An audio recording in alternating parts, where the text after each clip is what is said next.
उद्या पाळणार आहे. दादा नमस्कार. नमस्कार. आज खूप छान असं नियोजन घडवलं. पूर्णच्या पूर्ण गाडी उतरली तुम्ही मैदानात, काय बोलाल?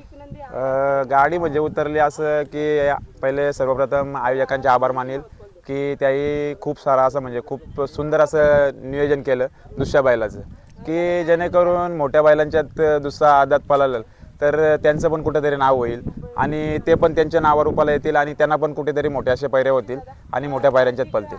आणखी विचार झालं ना तर मागच्या मैदानात जे राहून गेलं तर त्या मैदानात झालं. राहून गेलं म्हणजे दुर्दैवाने अंधारा मुलं आपली गेल्या वेळेस फायनल झाली नाही. आम्हाला पण वाटत होती कुठेतरी किस्मत, प्रेक्षकांच्या मनात पण होतं की गेल्या वेळेस किस्मत फायनल मारेल आणि यावेळेस पण फायनल मारली. म्हणजे असं का 1 नंबर आणि 2 नंबरचा काय विषय नाही. 1 नंबर केला तो पण आपलाच बैल होता, पोकरकरवाडीचा भवानी म्हणून किशोर भाऊंचं. आणि आज आमची गाडी पळाली म्हणजे असं की आम्हाला वाटत होतं की आज आम्हाला पैरा म्हणजे आमचा किस्मत बैल या मैदानाला पळेल की नाही पळेल, कारण पैराच नव्हता. 2 दिवसापूर्वी नितीन भाऊनी जे नियोजन केलं आणि योग जुळून आला आणि खरंच भाऊंचं मी खूप आभार मानेल. विसापूरवरून आले त्यांचा कार्तिक. आज त्या कार्तिक बैलाबद्दल बोलायला गेलं तर म्हणजे असं की म्हणजे पुढच्या भविष्याचा भविष्य येतो की खरोखरच तो पुढच्या भविष्य करेल आणि टॉपमध्ये खेळेल. आणखी विचार झाला ना, कारण का त्या दिवशी पण तुमची गाडी झाली ना, मी जाईपर्यंत तुम्ही निघून गेले.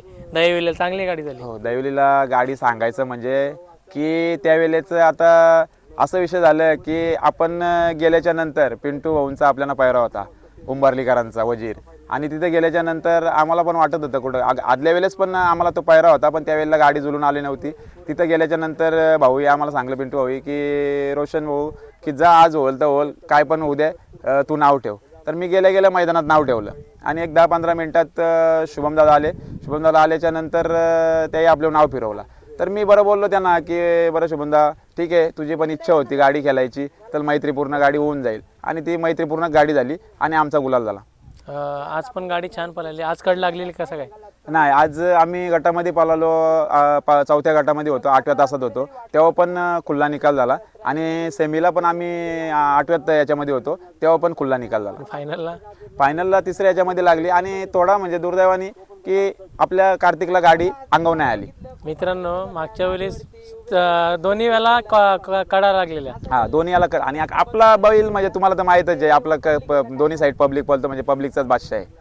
आणि मी जेव्हा होतो ना मागच्या मैदानात, जेव्हा मला वाटतं फायनल पण कडत लागलेली. हा, फायनलला पण कडत होती, पण त्यावेळेला असं झालं की अंधार झाल्यामुळं आपल्या गाडीचा कुठेतरी जुकाट तुटला खाली, त्यामुळं आपल्या ती फायनल कॅन्सल झाली.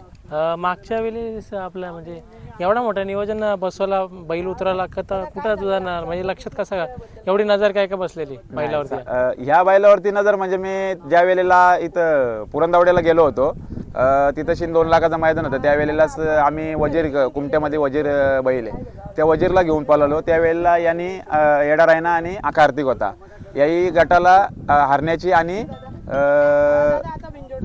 आपला गर्णिकेचा राजा होता, त्यांची गाडी आई गटाला मारली. आणि सेमीला पण चांगल्या बऱ्यापैकी यांची टॉपमध्ये सेमी होती, त्यावेळेला सेमीला पण क्वार्टरला उतरले होते, म्हणून मी हा बैल डोक्यात ठेवला होता. मग कसा काय झाला? मग कधी नियोजन असं झालं की मी साहिल भाऊंना फोन करत होतो, तर साहिल भाऊ मला बोलले की 17 तारखेला तुम्ही या आपल्याकडं, आपण 22 तारखेला येऊ. तर त्या दिवशी आपली बिंजोडला गाडी झाली, त्यानंतर साहिल भाऊंचा फोन आलं. साहिल भाऊंचा फोन आल्याच्या नंतर मी साहिल भाऊंना बोललो की भाऊ आम्ही येतो आणि तुम्ही 22 तारखेला तुम्हाला आमच्याकडे यायला लागेल. तर साहिल भाऊ काय बोलले की बरं, गाडी जर जुळली तर आम्ही येऊ, नाहीतर मग तसं येऊन काय फायदा नाही. तर आपलं नितीन भाऊ होते, नितीन भाऊने हा नियोजन केला आणि खरोखरच या भाऊंचं मी आभार मानेल की एका शब्दावरती आपल्या किस्मतला बैल घेऊन ते खाली आले.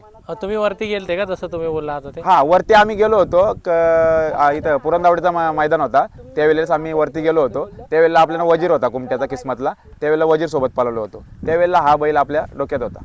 आता किस्मत खूप टॉपच्या गाड्यांमध्ये बोलतो, पहिले पण पळाला, अजून आता गॅस अजून वाढले. गेल्या वर्षाचा इतिहास सांगायला गेला तर थोडंच गेल्या वर्षी आपल्याला जोड पण होत नव्हता आणि खरोखरच गेल्या वर्षी आपला बैल फुल गॅसमध्ये होता, पण यावेळेस थोडा आम्ही बॅक फुटला होतो, त्यामुळे आपल्याला पैरा द्यायला पण थोडं नाकारत होतं.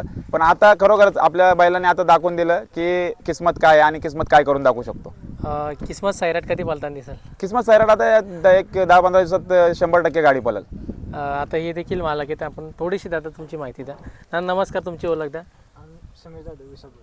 हां कसं काय नियोजन काढला? नियोजन फोनवर झालं. आम्ही आधी बैल आम्ही ह्यांनी सांगितलं तसं टवगी बैल आम्ही किस्मत तिथं बघितलेला पुरंदवडी. आमच्या डोक्यात बैल होता मग फक्त आम्ही आधी चेक करायला घाटावर बोलत होतो. म्हणजे आमचं नियोजन झालं नाही डायरेक्ट ह्याच मैदानात नियोजन झालं आणि इथंच झाला आनंद, आनंद व्यक्त झाला आम्हाला. खुश. येऊन खुश मुंबईत येऊन बोलायला आता बिंदोडला पण येणार कधी ना कधी. कधी ना कधी तर बिंजोडला येणार. आता पुढे तुमचं काय नियोजन आहे? पुढे आता आमची 26 तारीख हां नाही म्हणजे वरत्या मैदानाला. वरच्या मैदानाला 26 तारखेला हां काय कुठला मैदान आहे मोठा? 5 लाखाचं मैदान कासेगाव. हां हां. कासेगाव. आता ट्रॅक्टरचा जर समजा इथं जसं 22चं नियोजन मग ट्रॅक्टरला गेला असतं तुम्ही? नाही ट्रॅक्टर नाही आमचं इथे नियोजन झालेलं ट्रॅक्टरच्या आधी हां काय. त्यामुळे आम्ही इथंच आहे. आता पुढं थारचावर मैदान पडतं, आता तुझी काय हे असं सांगणं म्हणणं? थारचं मैदान पडलेलं आहे, बघूया आता काय होतंय. असेल नियोजन तर चालू आहेत. झाला मोठा नियोजन तर धप्पाच असेल आपला.